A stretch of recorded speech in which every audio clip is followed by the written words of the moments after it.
Hola queridos amigos amantes de la edición, hoy les vengo a traer varios efectos de sonido para sus producciones.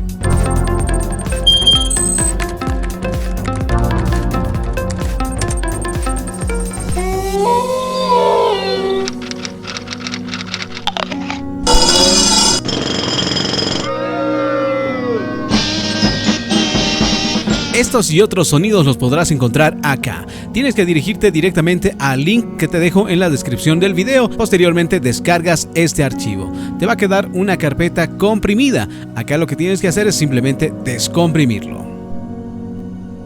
Son más de 2000 efectos de sonido que te van a servir sin duda para cualquier tipo de producción, ya sea para audio como también para video. Muy bien, después de esto nos va a quedar una carpetita, el cual contiene todos los efectos de sonido. Acá me sale efectos de sonido Pedro Edita, abrimos esto y nos va a quedar una serie de efectos que sin duda nos va a servir bastante para cualquier tipo de producción. Nosotros acá en el buscador vamos a encontrar, por ejemplo, el efecto del grito. Voy a colocar grito. Muy bien, estoy viendo que me están saliendo bastantes efectos por acá. Voy a hacer la prueba. Abre esto. Perfecto, voy a ir buscando a ver otro de risa.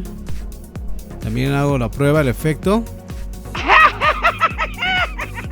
Muy bien, y este tipo de efectos puedes encontrarlo acá en nuestra carpetita que te estamos dejando, por supuesto, en la descripción de nuestro video. Hay muchos, pero muchos efectos, más de 2000 efectos, los cuales tú los puedes utilizar a tu antojo. Eso es todo, queridos amigos. Si te gustó el video y la carpeta que te estamos entregando, dale un like y por supuesto comenta acá abajito. Soy Pedro Edita y nos encontramos en el próximo video. Chao, chao.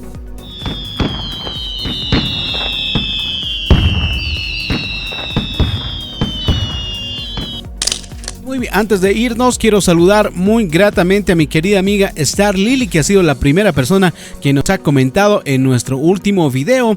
Acá está, Star Lily México con 137 suscriptores, también estoy suscrito. Te quiero mandar un saludo a ti, querida Star Lily, y bueno, pues gracias también por seguirnos. Quedan invitados para también tú puedas suscribirte y puedas estar atento a todos los videos que sube semanalmente Star Lily.